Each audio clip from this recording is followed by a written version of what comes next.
Когда бразильский бездомный по имени Луис перенес сердечный приступ, его положили в больницу Санта-Казар-Хоспитал.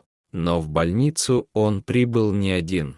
Когда скорая забрала Луиса с улицы, за машиной побежали 6 собак, которых Луис подкармливал и о которых старался заботиться как мог. Собаки преследовали скорую на протяжении нескольких миль и добежали до самой больницы, после чего уселись или улеглись возле дверей. Собаки отказывались уходить, и тогда врачи вызвали на помощь защитников из общества Amigos de Petros Chanaurte.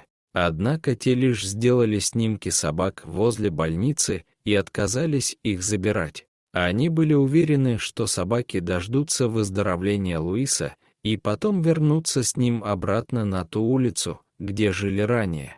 Луис жил на одной и той же улице как бездомный уже около 20 лет. Местные жители давно привыкли к нему и его собакам.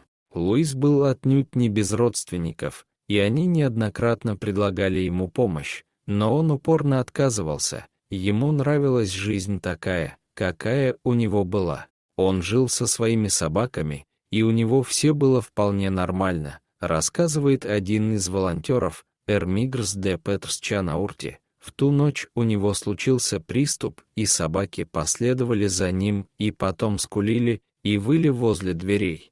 Луис провел в больнице ночь и день, и когда его состояние стабилизировалось, его выпустили на попечение его брата. К сожалению, из больницы они вышли через официальный вход, а не через задние двери для скорой, поэтому собаки некоторое время не знали, что их хозяин уже покинул клинику. Но вскоре Луис вернулся за собаками, и они побежали за ним. Сейчас Луис и его собаки уже по-прежнему сидят на том же месте на улице, где привыкли.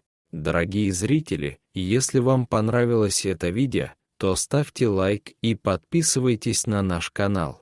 До свидания.